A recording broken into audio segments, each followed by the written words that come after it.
opportunity of having the Miss South Africa finalists, putting some of the names there, so it's one of our, it's not something nice, but it actually makes our day sometimes, so it's beautiful. Right. But inside, as we go in, we are going to see another portion of the memory part, which is the memory tree, and that's only dedicated to the children.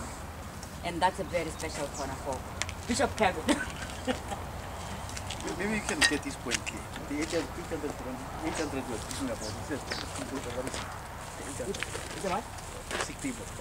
Yeah. When we started, it's a period that we were just starting with the antiretroviral program. And I must say, because most of our people were coming in very late in the disease, most of them were dying, and we're just starting with the antiretroviral program.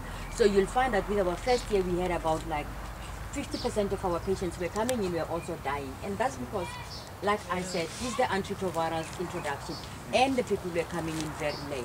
So, but at the same time, in the same breath, we are saying the number of people that we have saved is just over 50% of the people who are coming in here were people who were saved.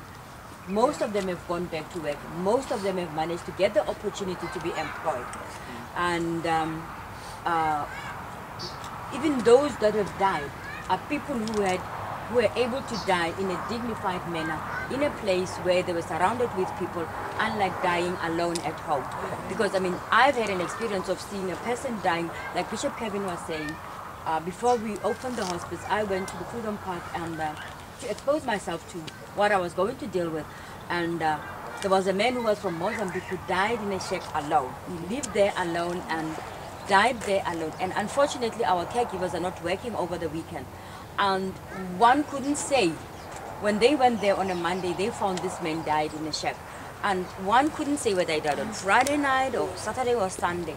And unfortunately, because it was after a rainy weekend, and the infrastructure there, when you see that there are no roads, the police couldn't go there because the roads were wet, whatever. And they had to leave that body there for another 2 days. And that's a human being. Now, with the opening of the hospice, it was a plus for us to say people will come. Once we identify that there's nobody at home, we leave this person here to die in a dignified manner, which is also one of our admission criteria, to say, let people come and die in a dignified manner. If the family says, I want my family member to die at home, we also grant them that opportunity.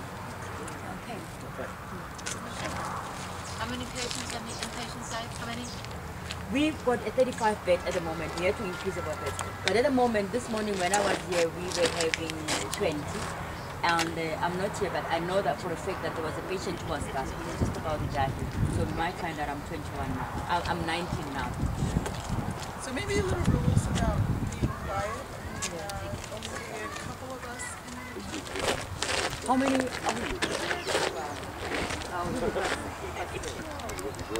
what I can do, I can call in Dr. Sami to come and take the second tree, or I can take the first tree, because what's happening in the north wing is the same thing as in the south wing.